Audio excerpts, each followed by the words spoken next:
ಎನ್ಐಬಿ ಟೈಮ್ಸ್ಗೆ ಸ್ವಾಗತ. ಅರಮನೆ ನಗರಿಯಲ್ಲಿ ಅದ್ದೂರಿಯಾಗಿ ನೆರವೇರಿತು ನಿರ್ಮಾಪಕ ಸಂದೇಶ್ ನಾಗರಾಜ್ ಅವರ 80ನೇ ವರ್ಷದ ಹುಟ್ಟುಹಬ್ಬ.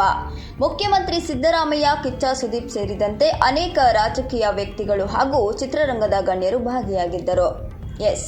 ಮಣ್ಣಿನ ದೋಣಿ ಚಿತ್ರದ ಮೂಲಕ ನಿರ್ಮಾಪಕರಾಗಿ ಜನಪ್ರಿಯರಾಗಿರುವ ಸಂದೇಶ್ ನಾಗರಾಜ್ ರಾಷ್ಟ್ರ ಪ್ರಶಸ್ತಿ ವಿಜೇತ ನಿರ್ಮಾಪಕರು ಹೌದು.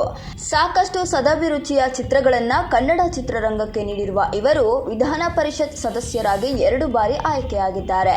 ಜೊತೆಗೆ ಹೋಟೆಲ್ ಉದ್ಯಮಿಯೂ ಆಗಿದ್ದಾರೆ. ಇತ್ತೀಚೆಗೆ ಸಂದೇಶ್ ನಾಗರಾಜ್ ಅವರ 80ನೇ ಹುಟ್ಟುಹಬ್ಬ ಮೈಸೂರಿನ ವಸ್ತು ಪ್ರದರ್ಶನ ಪ್ರಾಧಿಕಾರದಲ್ಲಿ ಅದ್ದೂರಿಯಾಗಿ ನೆರವೇರಿತು.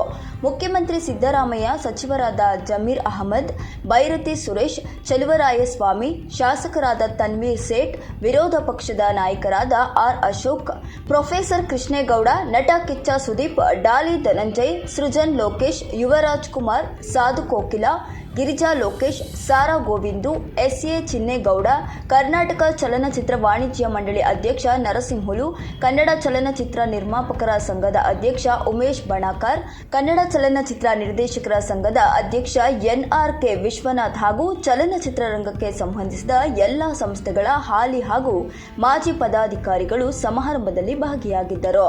ಈ ಸಂದರ್ಭದಲ್ಲಿ ಮಾತನಾಡಿದ ಮುಖ್ಯಮಂತ್ರಿ ಸಿದ್ದರಾಮಯ್ಯ ಅವರು ಸಂದೇಶ್ ನಾಗರಾಜ್ ನಿರ್ಮಾಪಕರಾಗಿ ಹಾಗೂ ಉದ್ಯಮಿಯಾಗಿ ಹೆಸರು ಮಾಡಿದ್ದಾರೆ. ಜೊತೆಗೆ 2 ಬಾರಿ ವಿಧಾನ ಪರಿಷತ್ ಸದಸ್ಯರು ಆಗಿದ್ದಾರೆ. ಸಾಕಷ್ಟು ಸಮಾಜಮುಖಿ ಕಾರ್ಯಗಳನ್ನ ಮಾಡಿದ್ದಾರೆ. ನಾನು ಅವರು ಹೆಚ್ಚಾಗಿ ಬೇರೆ ಪಕ್ಷಗಳಲ್ಲೇ ಇದ್ದದ್ದು ಹೆಚ್ಚು. ಆದರೂ ಅವರ ಗೆಳೆತನ ಬಹಳ ಚೆನ್ನಾಗಿದೆ. ಸಂದೇಶ್ ನಾಗರಾಜ್ ಅವರು 100 ಕಾಲ ಸುಖವಾಗಿ ಬಾಳಲಿ, ಅವರಿಂದ ಮತ್ತಷ್ಟು ಸಮಾಜ ಕಾರ್ಯಗಳು ಆಗಲಿ ಎಂದು ಹಾರೈಸಿದರು. ಇನ್ನು ಕಿಚ್ಚ ಸುದೀಪ್ ಸೇರಿದಂತೆ ಅನೇಕ ಗಣ್ಯರು ಸಂದೇಶ್ ನಾಗರಾಜ್ ಅವರಿಗೆ ಚಿತ್ರರಂಗ ಹಾಗೂ ರಾಜಕೀಯ ಗಣ್ಯರು ತಮ್ಮ ಮಾತುಗಳ ಮೂಲಕ ಶುಭ ಹಾರೈಸಿದ್ದಾರೆ. ಸಮಾರಂಭದ ಹಿಂದಿನ ದಿನ ಕರ್ನಾಟಕ ಚಲನಚಿತ್ರ ಮಂಡಳಿ ಸೇರಿದಂತೆ ಅನೇಕ ಚಿತ್ರರಂಗದ ಸಂಸ್ಥೆಗಳು ಸೇರಿ ಕನ್ನಡ ಚಿತ್ರರಂಗದ ಪರವಾಗಿ ಸಂದೇಶ್ ನಾಗರಾಜ್ ಅವರನ್ನು ಸನ್ಮಾನಿಸಿದರು. ಈ ವಿಚಾರಕ್ಕೆ ಸಂಬಂಧಪಟ್ಟಂತೆ ನಿಮ್ಮ ಅನಿಸಿಕೆಯನ್ನು ತಪ್ಪದೇ ಕಮೆಂಟ್ನಲ್ಲಿ ತಿಳಿಸಿ. ತಪ್ಪದೇ ನಮ್ಮ ಚಾನಲನ್ನು ಸಬ್ಸ್ಕ್ರೈಬ್ ಮಾಡಿ.